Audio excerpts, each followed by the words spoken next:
All right, I've got a listener question for today, and this one is a doozy that will get a little spicy. Hello, just wanted to know your opinion on dry fire laser cartridges. I've been using one recently in my Glock with a Steiner red dot, and my shots are going high left. My dot does not appear to be moving too much. I'm a lefty. Should I stop using the laser cartridge and focus on what my red dot is doing? I'm confused on how to proceed. Well, I agree. Uh, well, I'm confused on why people buy them, honestly. Well, I know why people buy them. It's marketing and people with discount codes saying you should buy it. There's a hot take. Let's talk through what this thing is. So, there's Mantis. There's a bunch of different companies that have, like this one, a cartridge that you put in the chamber of your gun. When you pull the trigger, the firing pin hits something on the back of the cartridge, or there's a mechanism to make a little, some of them have a little dot, so a red dot, like a hit marker, that'll show up in theory where your pistol's pointed. Some of them have an app that track it. I've seen some that have like attached to the light rail on the front of the where a flashlight would go on the front of the pistol. Some that attach to the base pad of the magazine or have a different base pad. You change ones that attach to the front of the trigger guard. There's a couple different methods. Mantis is the one that comes to mind, but there's a bunch of different brands. So what this person's saying is he's pressing the trigger, the app. It sounds like, let's see. I don't know if he's seeing the dot out of the barrel do that, or if the app is telling him that. Either way, I have a little bit of experience with stuff like this. I have a friend who's kind of a casual shooter and had one ask me what I thought, messed around with it a little bit just in training and just seeing I did like some trigger control at speed, and then I did some super slow fire, like bullseye trigger presses where I just gradually roll on the pressure, kind of the open-ended surprise break, I think is another way to say it, where I'm just slowly stacking on pressure, and at some point before the sun goes down, the gun breaks, or the shot breaks, and when I was, the app gave me feedback that like I was moving the gun off target, and for my ability, my level of understanding, it looked like I was releasing the shot where the sight wasn't moved, but the app, for a couple of the different drills, said I was doing stuff that I did not feel like I was doing. So I'm not saying I'm smarter than the app. I'm just saying it did not register with what I was seeing, which would line up with what this guy's saying. So I don't like the laser fire cartridges for a few reasons.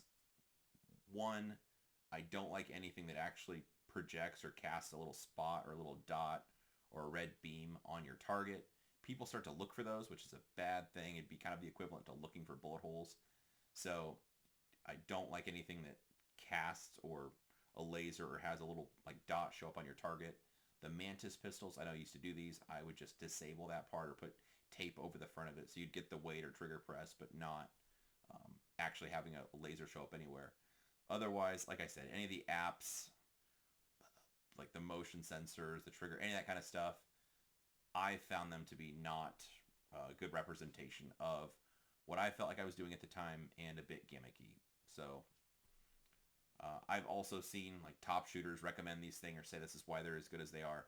But it's tough to take them seriously because they're getting paid and it's a paid advertisement. So of course they're going to say it's the next best thing when somebody's, paying them money. So I'm not a fan of any of those. And honestly, I'd prefer to even do ACVR over these. Not that I'm a huge fan of ACVR.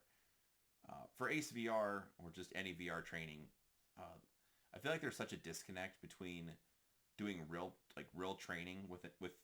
So what I would propose is you should do the bulk of your training, 99% of it, real training with your actual firearm that you want to train with or use for whatever purpose, whether it's competition, self-defense, or just trying to be fast and accurate.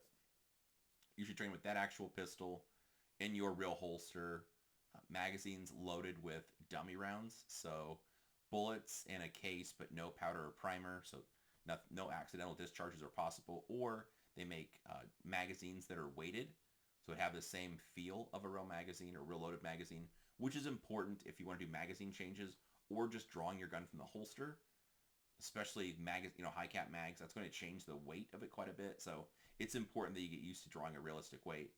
But just using your real pistol with the way it's going to actually feel, with the grips you have, or the silicone carbide, the way you've set it up, And I think that's the best thing to ingrain good habits.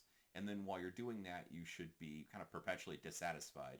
If you continue to nitpick at yourself that you're pressing the trigger and the sight just blips one way or another, or you saw some little thing that you didn't want to have happen, you can keep working at it to try to make that go away instead of just waiting for an app to tell you what you did wrong. It's kind of the lazy way, in my opinion. And like I said, I don't think the apps are always credible in the information or the analytics they give you. So the ACVR conversation, to me, it's kind of like playing Time Crisis.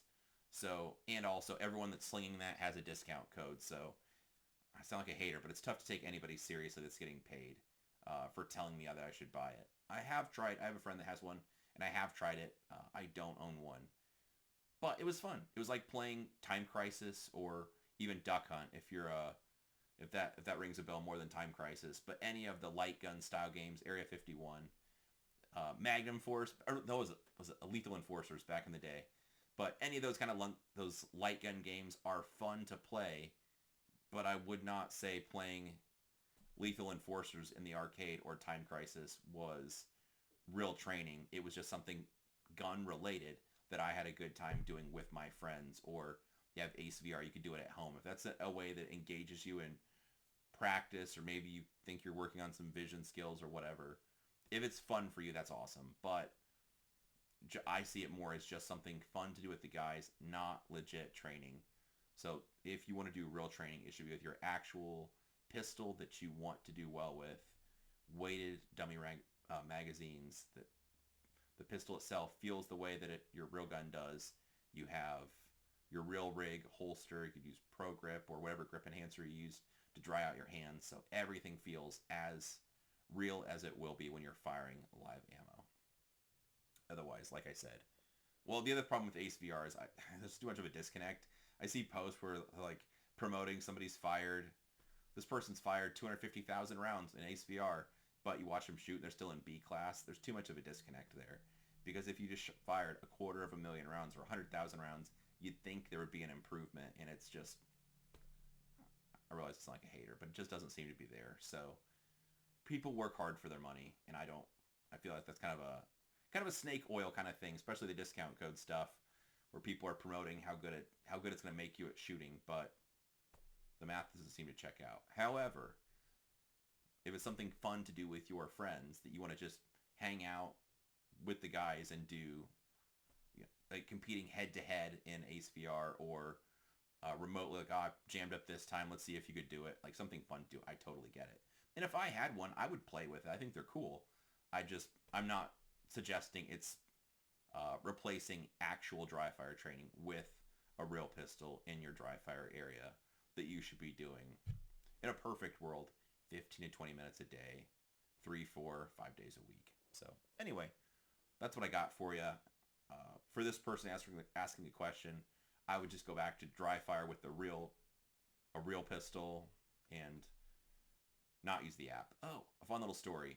Well, I am friends with Lucas and some of the T-Rex guys, but I shouldn't even say this because I won't get the story exactly right. But I remember the T-Rex organization, or T-Rex Arms, was selling Mantis stuff. This is years ago. And I remember teasing Lucas a little bit about it because I thought they were a joke. But they made a decision that it didn't align with their, again, I don't want to misquote them, but it wasn't the best tools that they thought customers could be using.